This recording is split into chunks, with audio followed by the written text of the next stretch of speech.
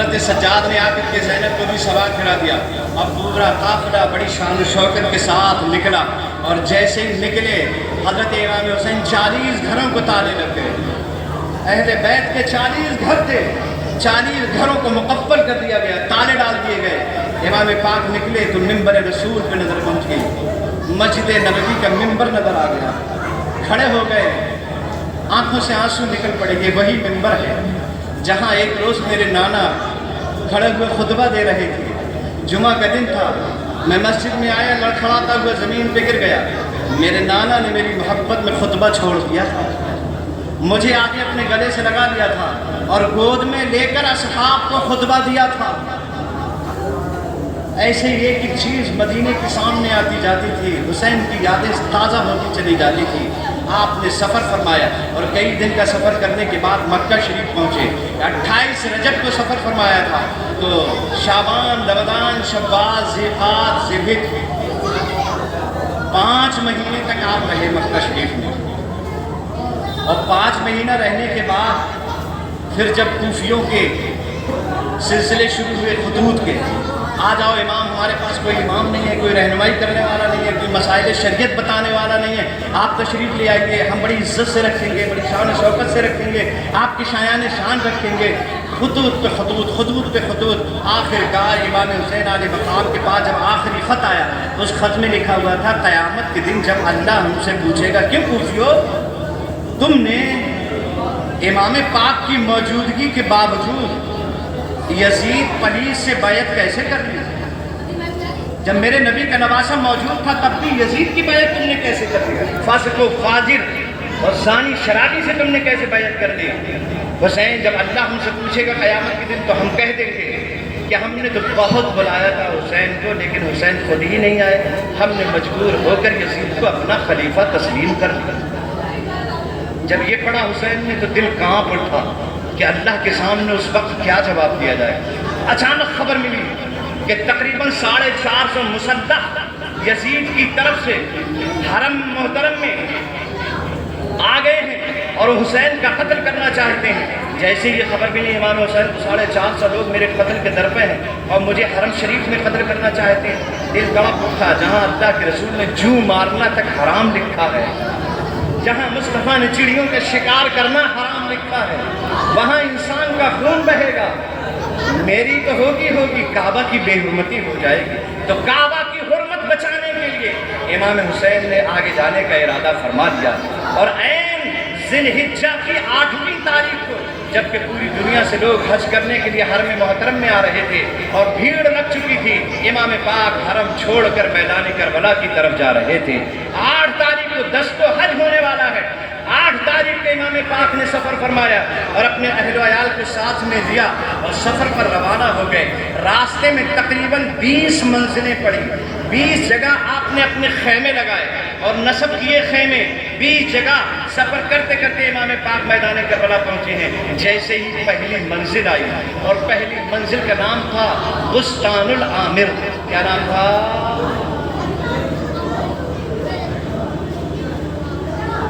بستان العامر۔ جیسی پہلی منزل آئی، 20 منزلوں میں پہلی منزل پہ میرے امام پہنچے، اچانک قافلے کو روکنے کا حکم دے دیا، قافلہ رک گیا۔ حسین نے آسمان کی طرف نگاہیں کی، انا للہ و انا الیہ راجعون۔ حسین نے یہ دعا پڑھی، انا للہ و انا الیہ راجعون۔ قافلہ رک چکا تھا، حسین گھوڑے سے اترنے کے بعد ریت کے ٹیلے کی دوسری جانب چلے گئے۔ جب تھوڑی دیر ہو گئی تو سیدہ زینب کو تشویش ہوئی، زینب کہنے لگی عباس، جی بہن قافلہ کیوں رکا ہوا ہے؟ کہ بھائی حسین قافلے سے نکل کر کے ریت کے ٹیلے کے اس طرف گیا ہے، شاید کسی ضرورت کی وجہ سے گیا ہوگا، جاؤ عباس دیکھو، بہت دیر ہو گئی، مجھے تشویش ہو رہی ہے، حسین آخر ادھر کیوں گئے ہیں؟ حضرت عباس اپنی سواری سے اترنے کے بعد ریت کے ٹیلے کی طرف جب جا کر دیکھا کہ امام پاک اپنا امامہ اتار کر زمین پر رکھے ہوئے تھے، تلوار برابر میں رکھی ہوئی تھی اور زار و قطار روئے چلے جا رہے تھے۔ حضرت عباس جب قریب پہنچے، عباس نے دیکھا کہ بھائی رو رہے ہیں۔ جلدی سے اپنے آنسوؤں کو صاف کیا اور سنبھل کر بیٹھ گئے۔ عباس کہنے لگا میں نے دیکھا بھائی جان آپ رو رہے تھے، آپ کو کس چیز نے اس جنگل میں رلایا ہے؟ آپ کیوں رو رہے ہیں؟ کس لیے رو رہے ہیں؟ کہا عباس کوئی بات نہیں ہے، کہ بتانا پڑے گا کہ میں بابا کے جلال کا وارث ہوں، تو بابا کے جمال کا وارث ہے، تو صبر کر صبر کر۔ کہنے لگا بھائی اور کتنے صبر کروں؟ بابا کے سر پر جب رمضان کی تاریخوں میں کسی نے تلوار ماری تھی، میرے بابا کا جسم لہو لہان ہو گیا تھا، میں آگے بڑھا تھا، علی اکبر آگے بڑھا تھا، قاسم آگے بڑھا تھا، اپنی ننگی تلواریں لے کر ظالم کے ظلم کا بدلہ لینے کے لیے تم نے میرے سینے پہ ہاتھ رکھ کے کہہ دیا عباس صبر کر۔ اور جب حسین کے لاش مبارک کو ستایا گیا تب ہم اٹھے تھے، پھر آپ نے ہم سے صبر کرنے کو کہا۔ سغرا رو رہی تھی، میرا دل تڑپ رہا تھا، میں نے کہا میں اسے بھی لے جاؤں گا، تم نے کہا صبر کرو، میں صبر کر گیا۔ بتاؤ تو حسین مجھے صبر اور کرنے کتنے ہیں؟ امام حسین علی مقام رضی اللہ تعالیٰ عنہ نے اپنے سینے سے عباس کو لگا لیا اور کہا عباس تجھے خبر نہیں؟ نہیں بھائی جان مجھے کچھ بھی خبر نہیں ہے، دیکھ جانب کوفہ دیکھ، وہ کوفہ کی طرف دیکھ۔ حضرت عباس نے جب جانب کوفہ دیکھا کچھ نظر آیا؟ کچھ بھی تو نظر نہیں آیا۔ حسین نے اپنی 2 انگلیاں اٹھائی اور اپنی ان 2 انگلیوں کے درمیان سے فرمایا حسین عباس میری ان 2 انگلیوں کی کمان کے درمیان سے جانب کوفہ دیکھو۔ جب عباس نے حسین کی ان 2 انگلیوں کی کمان کے درمیان سے جانب کوفہ دیکھا فرمایا کیا نظر آتا ہے؟ بھائی جان دارالعمارہ نظر آ رہی ہے، گورنر ہاؤس نظر آ رہا ہے، اور کیا نظر آتا ہے؟ گورنر ہاؤس پر ایک شخص چڑھا ہوا ہے، اس کو 2 فوجی پکڑے ہوئے ہیں، اور کیا نظر آ رہا ہے؟ کہ بھائی اس کا ابرو کٹا ہوا ہے، اور کیا نظر آ رہا ہے؟ یہ غریب الوطن ہے، فوجی پکڑے ہیں، ابرو کٹا ہے، جسم خون سے تربتر ہے، کرتا خون میں بھیگا ہے، اور کیا نظر آتا ہے؟ کہ یہ اب تلوار مار کے نیچے گرانے والے کا پہچانا کون ہے؟ کہ نہیں بھائی جان نہیں پہچانا۔ غور سے دیکھ عباس یہ مسلم ابن عقیل ہے، عباس غور سے دیکھ یہ مسلم ابن عقیل ہے۔ عباس نے سر پکڑ لیا اور سر پکڑ کے بولے ہاں میری رقیہ ہو گئی، میری رقیہ بیوہ ہو گئی۔ مسلم ابن عقیل کے گھر میں حضرت عباس کی بہن رقیہ تھی۔ حسین میری بہن رقیہ بیوہ ہو گئی، کب پھر دے کہ حضور مجھے اجازت دے دیں، میں تیز رفتار گھوڑے سے چلوں گا، مسلم ابن عقیل کے جسم اطہر کو اٹھاؤں گا اور ان کو خراج تک نہیں آنے دوں گا، عزت کے ساتھ اسلامی ریت و رواج کے ساتھ دفن کرواؤں گا۔ حضرت امام حسین فرماتے ہیں پھر سے کوفہ کی طرف دیکھو۔ عباس نے پھر سے کوفہ دیکھا، کیا نظر آتا ہے؟ کہ دارالعمارہ کی چھت پھر نظر آتی ہے، اور اب فوجیوں نے گردن کاٹ کے نیچے دھکا مار دیا ہے، اور کیا نظر آتا ہے؟ ایک کالے برقع والی بیوی نظر آتی ہے جو اپنا دامن اٹھا کے کہتی ہے آجا میرے بازوؤں میں آجا، کربلا کے پہلے شہید مسلم، آؤ میری گود میں آ جاؤ، کربلا کے پہلے شہید مسلم میری گود میں آ جاؤ۔ حضرت امام حسین نے صبر کا حکم دیا اور پھر قافلہ آگے بڑھا اور 20 منزلوں کو طے کرتا ہوا امام حسین کا قافلہ 2 محرم کو میدان کربلا میں پہنچ گیا۔ امام نے فرمایا یہ جگہ کون سی ہے؟ جہاں ملا کربلا ہے۔ فرمایا یہی خیمے نصب کر دیے جائیں، یہی ہماری آخری آرام گاہ ہے، یہی ہماری قبریں بنیں گی۔ مصطفیٰ نے یہی کا حکم ہم کو دیا ہے، اور اس کے بعد قافلہ وہیں رک گیا۔ پہلا دن، دوسرا دن، تیسرا دن مصالحت کے راستے نکالے جاتے رہے، لیکن آپس میں کوئی مصالحت نہیں ہو پائی۔ یزید کی بیعت کا مسلسل اصرار ہو رہا تھا، ادھر سے برابر انکار ہو رہا تھا۔ حسین بیعت کے لیے ہرگز تیار نہ تھے، یزید بھی پیچھے ہٹنے والا نہیں تھا۔ 10 دن 7ویں تاریخ جب آئی محرم کی تو پانی بند کر دیا گیا، کھانا ختم ہو گیا، کھانا بھی بند کر دیا گیا۔ حضرات 8ویں گزری، 9ویں گزری، اب 10ویں صبح کو ہونے والی ہے۔ حضرات رات کو حضرت امام حسین نے حکم دیا عبادتیں کرو، تلاوتیں کرو، صبح کو ہماری شہادت کا وقت آنے والا ہے۔ امام حسین تو جانتے تھے نا، کیونکہ نانا نے لمحہ لمحہ کی خبر دے دی تھی، اور ادھر حضرت ام سلمہ نے وہ مٹی بھی دکھائی تھی جو مٹی شہادت کے وقت خون بن جانے والی تھی، وہ تو جانتے تھے کیا ہونے والا ہے۔ پوری رات اہل بیت کے لوگوں نے تلاوتیں کی، عبادتیں کی، اور جیسے ہی فجر کا وقت ہوا امام پاک نے فرمایا علی اکبر، ابا حضور اٹھو، صدائے توحید بلند کر دو۔ علی اکبر اٹھے اور اٹھنے کے بعد کربلا کی مٹی سے تیمم کیا اور کانوں میں انگلی رکھ کر کے صدائے توحید بلند کی تو کربلا کی زمین پر زلزلہ آ گیا۔ اذان علی اکبر سے کربلا کی زمین ہل گئی، امام مصلی پہ پہنچے، نماز فجر ادا کرائی گئی۔ جب نماز سے فارغ ہوئے حسین خیمے سے باہر تشریف لائے، ابھی سنبھل کے کھڑے بھی نہ ہونے پائے تھے، غیب سے آواز آئی حسین بچ جاؤ میں تقدیر ہوں۔ حسین نے فرمایا آ جاؤ میں شبیر ہوں۔ اتنے ہلکے سے کہیں گے سبحان اللہ، پوری توانائی کے ساتھ کہیے، بس تقریر ختم ہونے والی ہے، بچن کے کہتی ہیں سبحان اللہ۔ حسین بچ جاؤ میں تقدیر ہوں۔ حسین نے فرمایا آ جاؤ میں شبیر ہوں۔ آواز آئی حسین میرا نام قضا ہے۔ حسین نے فرمایا آ جا میرا نام مرتضیٰ ہے۔ آواز آئی حسین جان چلی جائے گی۔ حسین نے فرمایا اللہ کی مہمان بن جائے گی۔ آواز آئی حسین دیکھ لو کہیں گھر کا نظام نہ بگڑ جائے۔ حسین نے فرمایا کہیں اللہ کے رسول کے اسلام کا نظام نہ بگڑ جائے، نبی کا اسلام نہ بگڑ جائے۔ حسین بچے شہید کر دیے جائیں گے۔ حسین نے فرمایا جنت میں دوبارہ مل جائیں گے۔ حسین گھر برباد ہو جائے گا، جنت میں اس سے زیادہ اچھا آباد ہو جائے گا۔ آواز پر آواز آتی رہی، حسین جواب پر جواب دیتے رہے۔ اتنے میں عمر سعد کی آواز آئی حسین کہ یزید کی بیعت کے بارے میں سوچنے لگے ہو۔ حسین نے فرمایا خاموش ہو جا خبیث، اگر یزید کے بیعت کے تعلق سے سوچنا ہوتا تو مدینے کی بہاروں کو چھوڑ کر نہ آتا، یا پھر حملے کے لیے تیار ہو جاؤ۔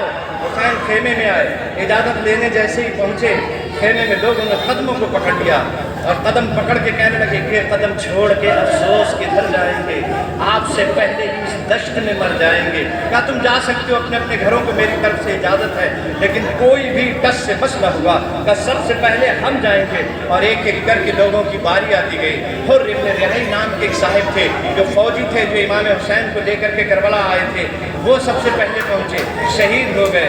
اس کے بعد وہاب ابن عبداللہ کربی نام کے ایک صاحب تھے برابر کے گاؤں کے رہنے والے، وہ پہنچ گئے۔ اس کے بعد وہ شہید ہو گئے، علی اکبر شہید ہو گئے، حضرت قاسم شہید ہو گئے، علی اصغر شہید ہو گئے، اور محمد شہید ہو گئے۔ اب مصطفیٰ جان رحمت کے نواسے کی باری آ گئی۔ حسن کا پٹکا پہنا، رسول کا نواسا پہنا، امامہ پہنا، اور ہاتھ میں ذوالفقار حیدری لے کر دلدل پر سوار ہو گیا نبی کا نواسا، اور چلے ایڑ لگا کر گھوڑے کو مرتضد کو لے کے جب آگے بڑھے ہیں حضرت امام حسین، تو پورے میدان کربلا میں ہاہاکار مچی ہوئی تھی۔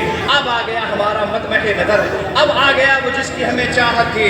حسین اب بھی موقع ہے، کر لو بیعت یزید کی کر لو۔ حسین نے فرمایا خبیثوں تمہیں یہ پتہ نہیں، اگر یزید کی بیعت کرنا ہوتی تو جوان بچے کی لاش کو کاندھے پہ نہ اٹھاتا، قاسم کی جوانی پہ گھوڑے دوڑتے ہوئے نہ دیکھتا، اصغر کو اپنی بازوؤں میں تڑپتا ہوا نہ دیکھتا، اور محمد کی لاشوں کے پرزے اڑتے ہوئے نہ دیکھتا۔ ادھر سے امام حسین علیہ مقام بالکل تیار تھے، ادھر سے ایک تیر آیا، امام پاک نے جو تلوار چلانا شروع کی ہے تو لکھا ہے جب میسرہ پہ پہنچے اور ایک مرتبہ جب ایسے تلوار چلائی تو 70 سر کٹ کے خود بخود زمین پہ آ گئے۔ میسرہ پہ پہنچے اور جب تلوار چلائی تو 70 سر کٹ کے زمین پہ آ گئے۔ بیچ میں گھسے تو بھگدڑ پڑ گئی، پیچھے پلٹ کے آئے، صفایا ہو گیا۔ دیکھتے ہی دیکھتے فاطمہ کے لال نے زمین کربلا پہ سروں کی کھیتی بو کے رکھی، اب ہر طرف سر ہی سر کربلا میں دکھائی دے رہے تھے۔ امام پاک یہ کام کر ہی رہے تھے، اتنے میں غیب سے آواز آئی نانا سے بچپن میں کیا ہوا وعدہ تو پورا کرو۔ اب وہ وعدہ پورا کرنے کا وقت آ گیا۔ حسین نے تلوار روک دی، اور جب روکی تو پھر یزیدی حملہ آور ہوئے۔ جس کے پاس تیر تھا اس نے تیر مارا، جس کے پاس تلوار تھی اس نے تلوار ماری، جس کے پاس بھالا تھا اس نے بھالا مارا، جس کے پاس تبل تھا اس نے تبل مارا، جس کے پاس اور ہتھیار تھے اس نے اور ہتھیار مارے، جس کے پاس کچھ نہیں تھا اس نے کربلا کی سوکھی ہوئی ریت اٹھائی، حسین کے اوپر ڈالنا شروع کر دی تاکہ زخموں میں اور زیادہ تکلیف ہو جائے، اور زیادہ حسین تڑپے، اور زیادہ بلکے۔ ہر آدمی اپنا اپنا بڑھ کر کے نام کرنا چاہتا تھا۔ امام پاک گھوڑے سے زمین پر تشریف لائے، علماء فرماتے ہیں جب گھوڑے پہ تھے تو قیام کی حالت تھی، زمین پہ تشریف لا رہے تھے تو رکوع کی حالت تھی، اور جب زمین پہ آ گئے تو سجدے کی حالت تھی۔ حضرات اس نواسے پر محمد مصطفیٰ کو ناز ہے، اس کی ہمت پر علی شیر خدا کو ناز ہے۔ سجدے اوروں نے کیے اس کا نیا انداز ہے، اس نے وہ سجدہ کیا جس پر خدا کو ناز ہے۔ جس کے سامنے رسول اکرم کا وہ پہلا سجدہ ہوگا جو 12ویں تاریخ کو مکہ میں شعب ابو طالب میں عبداللہ کے گھر میں آمنہ کی گود میں مصطفیٰ نے پیدا ہوتے ہی جو سجدہ بارگاہ الہی میں کیا تھا، جس کے سامنے وہ سجدہ ہوگا، پہلا والا سجدہ، اور حسین کا آخری سجدہ جس کی نگاہوں کے سامنے ہوگا، وہ کبھی سجدے نہیں چھوڑ سکتا، وہ کبھی نماز نہیں چھوڑ سکتا۔ آج ہم نماز اگر چھوڑ رہے ہیں، اس کا مطلب یہ ہے نہ ہمیں پہلا سجدہ یاد ہے، نہ حسین کا آخری سجدہ یاد ہے۔ قوت عشق سے ہر پست کو بالا کر دو، دہر میں اسم محمد سے اجالا کر دو، چشم اقوام یہ نظارہ ابد تک دیکھے، رفعت شان رفعنا لکا ذکرک دیکھے، ای محمد سے وفا تو نے تو ہم تیرے ہیں، یہ جہاں چیز ہے کہ لوح و قلم تیرے ہیں۔ علماء اہل سنت زندہ باد، مذہب اسلام پائندہ باد۔